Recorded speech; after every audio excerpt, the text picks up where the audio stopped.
अरुण कुमार जी हमारे, इनकी category SC है और ये 546 नंबर पाए हैं, तो इनको उनके कैटेगरी में अपने कैटेगरी मिल जाएगा 546 पर। तो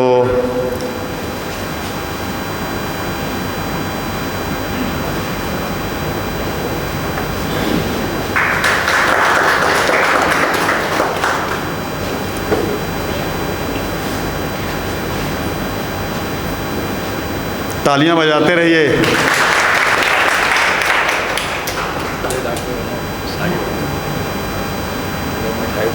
और ये शगुन के तौर पर पांडे क्लासेस परिवार के तरफ से एक शगुन दिया जाता है। आप भी आएंगे तो आपको भी अगले साल पांडे क्लासेस परिवार की तरफ से दिया जाएगा, आपको हमेशा याद रखिएगा। अब तो हम एक नया भी नारा लेके आने वाले हैं, एक चीज़ की, हर घर पांडे क्लासेस, हर दिल पांडे क्लासेस। ये भी हम अगले साल जोड़ेंगे इस साल से, हर घर पांडे क्लासेस, हर दिल पांडे क्लासेस। तो ये भी हमने, जैसे दो चीज़ें हमारी तो थी, पांडे क्लासेस है तो भरोसा है, अब पांडे क्लासेस का सपना हर घर से डॉक्टर इंजीनियर बने अपना, और अब हम इस साल से जोड़ दिए इसको किया और कि हर घर पांडे क्लासेस, हर दिल पांडे क्लासेस। तो हम बात करेंगे अरुण से कि आप कहाँ के हैं, आपकी मम्मी पापा क्या करते हैं, और पांडे क्लासेस कैसे पता चला, आप यहाँ आए, जब आए तो आपको कितनी जानकारी थी, फिर यहाँ के टीचर ने कितनी मेहनत की आपको कि यहाँ पहुँचे, और जो हमारी टेस्ट सीरीज है उसके बारे में बताइएगा, बच्चों को राय दीजिएगा कि कैसे मेहनत करें, डीमोटिवेट न हो, मोटिवेट बने रहें। तो ये सारी बातें आप बताएंगे। ढेर सारे सवाल मैंने कर दिया है। मैं अमेठी से हूँ और मेरा नाम अरुण कुमार है।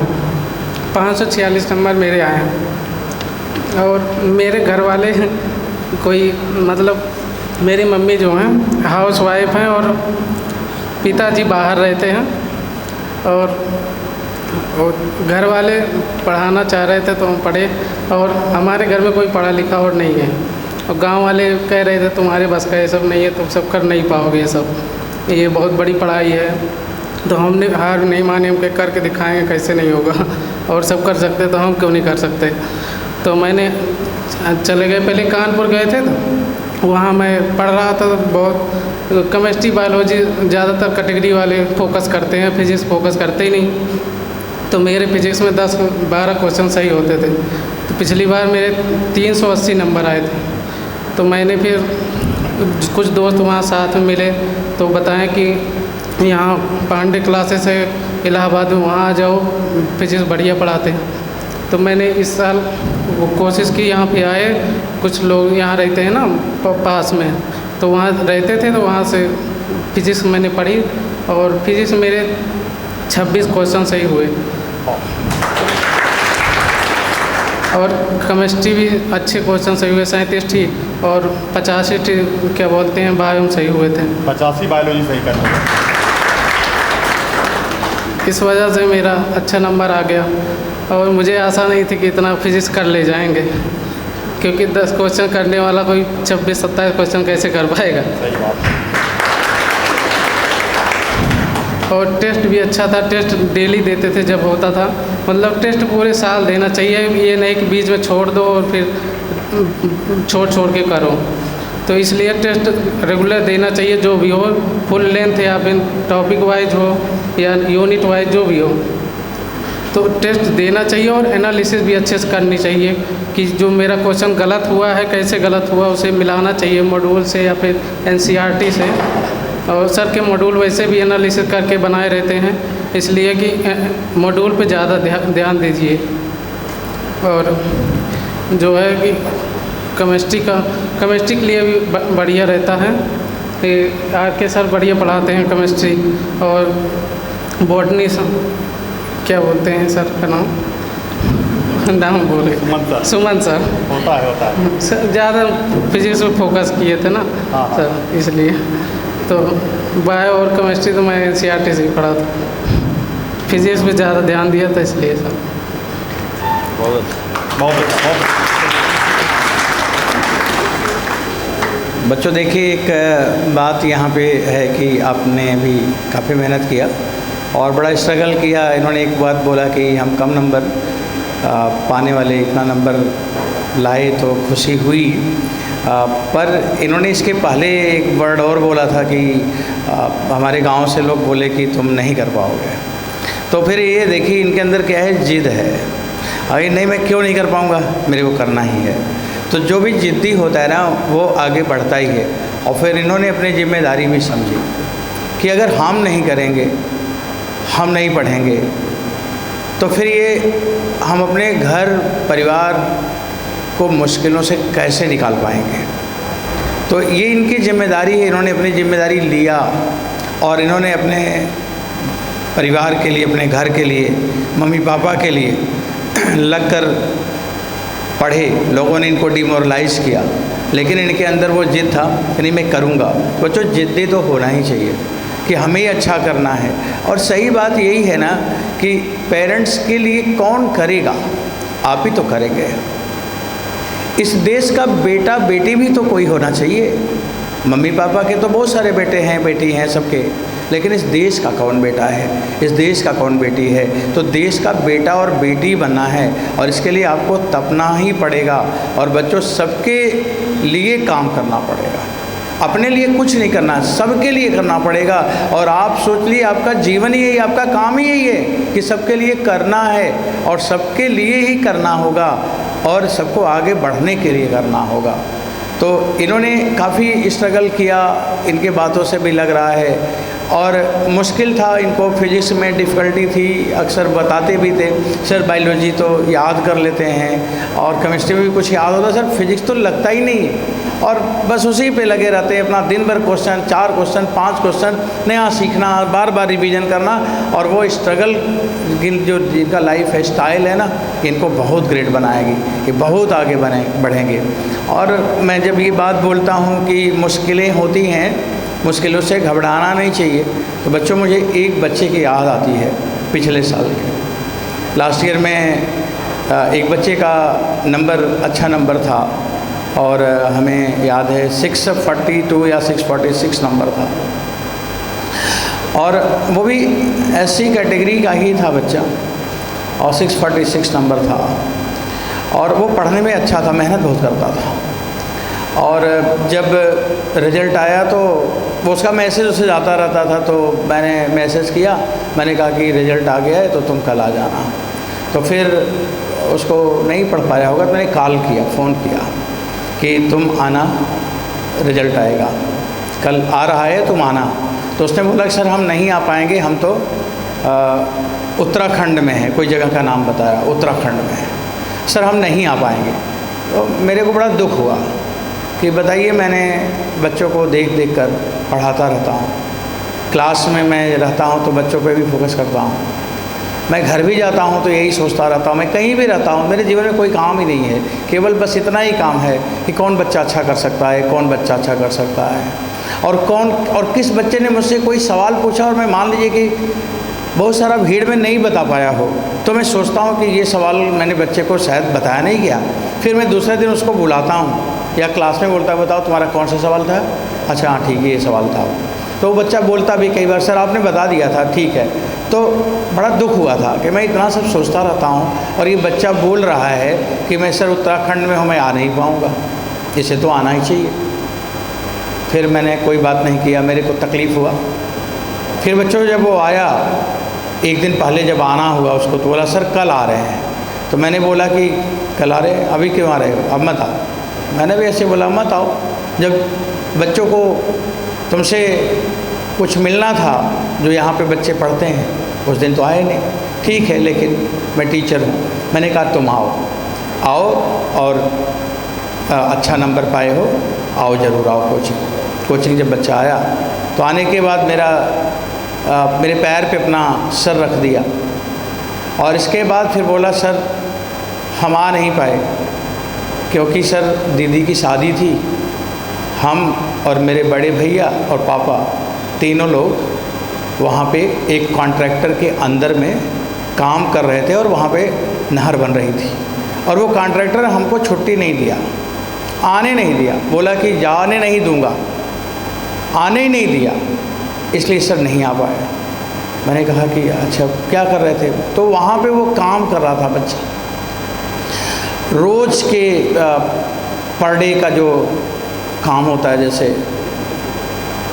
लोग करते हैं काम प्राइवेट, उस तरह से वो ठेकेदार के अंदर में काम कर रहा था। फिर मैंने पूछा कि तुम फिर कैसे पढ़ते थे? तो उसने बोला कि सर हम यहाँ पे एक जगह रहते थे तो बच्चों को ट्यूशन पढ़ाते थे 2-3, तो ट्यूशन पढ़ाने वाले लोग भी बोले कि अब नहीं पढ़ाना है, तब बड़ी मुश्किल हो गई सर। तब फिर हमने क्या किया, एक बगल में यहीं अल्लाहपुर में एक होटल थी, बोला कि सर मैं वहाँ पे जाता था, काम करता था होटल का, सब्जी वब्जी काट देता था, इस तरह से मेरे को बड़ा तकलीफ़ हुआ। फिर मैंने कहा कि देखिए मैं बच्चे के बारे में गलत ओपिनियन लिया कि वो आना नहीं चाहता है। तो उस बच्चे के जीवन में इतनी मुश्किलें थी कि सारे लोग मिलके इस तरह से काम कर कर के पैसा इकट्ठा करके अपने बहन की शादी के लिए, और वो कहता रहा लेकिन उसकी आंखों में कोई आंसू नहीं आया। मेरे आंखों में आंसू आ गया। बोला सर कोई बात नहीं सर, अब तो ठीक हो जाएगा। मेरे को सांत्वना देने, सर अब तो ठीक हो जाएगा, सर आपके आशीर्वाद से अब तो मेरे को कॉलेज मिल जाएगा ना, अब मैं डॉक्टर बन जाऊंगा तो सब ठीक हो जाएगा। बच्चों ये परिस्थितियाँ कब तक रुलाए, इसलिए इतना मेहनत करो कि वो परिस्थितियाँ ही अपने आप बदल जाए और बहुत अच्छा हो जाए। यही है हम लोगों के जीवन का, यही है मेन उद्देश्य, यही है कि अगर हम नहीं करेंगे तो कौन करेंगे, हम किसके ऊपर टाल दें। उस बच्चे ने भी जिम्मेदारी समझी ना कि हम किसके ऊपर टाल दें। बड़े भाई ने नहीं पढ़ा, कोई नहीं पढ़ा, लेकिन उसने पढ़ा, मेहनत कर करके पढ़ा, और आज वो मेडिकल कॉलेज छत्तीसगढ़ में किसी मेडिकल कॉलेज में वो अपना MBBS कर रहा है। वहाँ इसलिए कर रहा है कि उसके मामा भी वहाँ पे थे, तो उन्हीं के साथ में वो रहने के लिए चला गया था। तो बच्चों ये जीवन में कभी भी मुश्किल आए कभी नहीं घबराना चाहिए, और असली मज़ा तो वही है जब मुश्किल हो और उससे निकल के आओ, क्योंकि आप बड़े भाग्यशाली हैं, आप एक्चुअल में भाग्यशाली हैं। आप ईश्वर के सबसे प्रिय हैं जो आपको ऐसे परिवार में जन्म दिया, क्योंकि उस परिवार में रहकर ही आप कुछ करेंगे और लोग आपको जान पाएगा। इसलिए जो बड़े भाग्यशाली हैं वो बड़े ईश्वर के प्रिय होते हैं, जो गरीब परिवार में, जो मुश्किल परिवार में, जो पिछड़े जगह जन्म ले लेते हैं, क्योंकि उनको वहाँ करने के लिए मौका दिया जाता है और वो करके वो बहुत बड़े आगे बन जाते हैं और लोग उनको जानने लगता है और उनके नामों की चर्चा होने लगती है। वो भाग्यशाली नहीं है जो बड़े घर के में पैदा हुए, जहाँ पे कोई कमी नहीं थी, कोई अभाव नहीं था, उनको करने के लिए कुछ है ही नहीं है, और जिनके जीवन में करने के लिए कुछ नहीं है तो फिर जीवन ही किस बात का था। तो जीवन तो इसी बात का होता है कि कुछ करें। अब बच्चों आप लोगों ने यहाँ तक किया है, यहाँ तक का सफ़र तय किया है, आप MBBS मेडिकल कॉलेज में जा रहे हैं, अब आपके और जिम्मेदारियाँ हैं। आपके देश में बहुत सारे लोगों के जीवन में मुश्किलें हैं और वो मुश्किल को आपको कम करना पड़ेगा। आपको ऐसी चैरिटी बनानी चाहिए। एक दिन आपको अपने जीवन के एक दिन, हफ्ते के एक दिन उनको देना है, या महीने का एक दिन उनको देना है, जिसमें सारे लोग आएं और उनके लिए आप फ्री में प्रिस्क्रिप्शन दें, और अगर ईश्वर उस लायक बना दे तो फ्री में दवा भी दीजिए। आप उनके ईश्वर तो बने और वो आप ही के भाई बहन होंगे। बच्चों ये दया धर्म ज़रूर जिंदा रखना, क्योंकि यही आगे बढ़ाएगा और यही पूर्ण होता है, और इसी पूर्ण के लिए आपका जीवन भी हुआ है, कुछ करना है। और बच्चों सबसे पहला है देश के लिए करना। देश में बहुत सारी प्रॉब्लम है। जब आप जाएंगे PG करने, MBBS करने, UG करने, तो आपको लगेगा कि अभी भी हमारे देश में मेडिकल के फील्ड में टेक्निकली हम लोग उतने स्ट्रांग नहीं हैं, तो उसके लिए भी आपको करना पड़ेगा और कोई नया डायरेक्शन में भी जाना पड़ेगा। और देश का नाम मेडिकल फील्ड में जब भी लिया जाए तो ये बोला जाए कि भारत देश ऐसा देश है जो मेडिकल के फील्ड में पूरे वर्ल्ड में नंबर 1 पे है। और बच्चों कोई नहीं करेगा, वो आपको करना पड़ेगा, आपको करना पड़ेगा।